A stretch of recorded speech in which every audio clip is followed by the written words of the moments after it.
from Rosewood Virtual Tours, and today we're making a video for our real estate photographer, real estate expert friends, whether you're a realtor, a broker, or you're just interested in doing a little bit of mapping.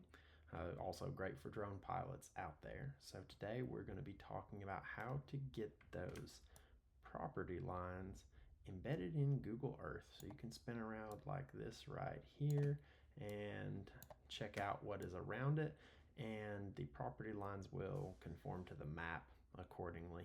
The reason I really like this is I'm a real estate photographer, and I use this for some of the overlays that I will do if I'm looking at landmarks nearby.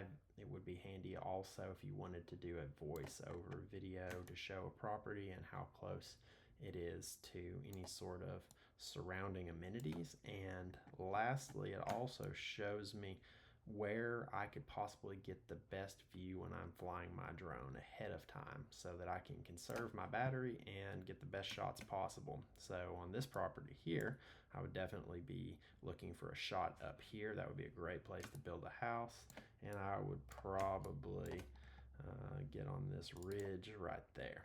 But enough of what I want to do with it. You probably know what you want to do with it already. You just want to know how to get these there. So the easiest way, quickest way, is to go to Google My Maps. If you're not sure how to get here, it's pretty easy. You can type it in your search bar, but if you want to get here through Google Maps, you can also do that. I've already pulled up this location. Just a note, this will do this property. It's not for sale to my knowledge, but we picked a simple one with easy lot lines so that you can follow along. So if you're in Google Maps and you don't know how to get to Google My Maps, you'll simply come here to the menu, saved, maps, and open My Maps will get you there. But since we already have it open, we're going to hop over here and we're going to go ahead and create a new map. Create this map, and you should, if you're already signed into your Google account, you should be good to go. And that property, I will look up and get us close to the address right here, because what we're going to be doing is we're going to use Google My Map in order to get these lot lines. These lines are also available from your local property assessor's office, maybe in your MLS or GIS database. It just kind of depends. Right now I haven't figured out the best way to get these, so this is just if you need to draw this from scratch, just make sure and throw that disclaimer in here that these lines are not survey data, and the buyer needs to confirm that that the lines are correct. So what you'll do is once you've found your property here in Google My Maps, you will start a layer, and it's automatically adding that. And we'll say property lines here. You can add as many layers as you want, and you can take these, you can have layers, you can have shapes in layers, as we'll see, just whatever works best for your use case. And you'll see here in a moment in Google Earth, if you do multiple, you can turn them on and off. So, pretty handy little feature. So next up, after you have named your new layer, you will go to draw line and add a line or shape. And then you'll just simply come over your property and follow the lines on Google Maps. It's also a good idea to confirm these with your MLS tax data just to make sure there's nothing just incredibly off here. Then you can name it whatever. I typically name it the parcel ID or address, whatever fits it. We'll just say Polygon 1. We'll just leave that alone right there. And we can change all the styling here. Save that. We can go here and change all of the styling if we want. We'll also be able to do that in Google Earth.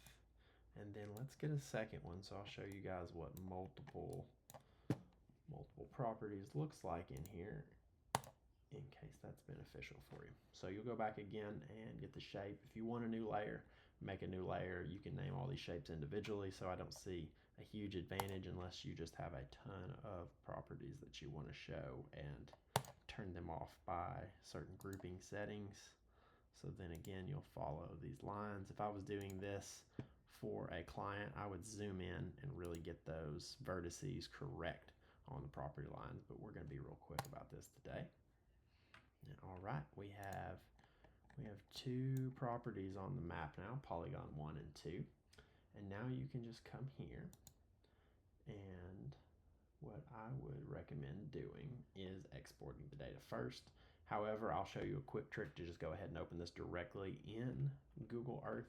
I just want to back up files, especially if I spend a decent amount of time doing it. It is a handy thing. So now that file is in my downloads, but I can also go here. Oh yeah, name your map if you are saving this for later. Property line GE Google Earth demo. There, name that guy. And then you can click on this drop down and looky here, right? Just export view directly in Google Earth. So you don't even have to import it. I'll show you how to import it here in a second in case you want to. And there these guys are. So they look just like what we had earlier. And now if you shift click, you can look around. You see both of these lines are still there. You can click the polygon over here and you could fly to it. You can have a slideshow going back and forth to all of them. You can do some decent stuff in the free version of Google Earth. And then polygon 1, excuse me.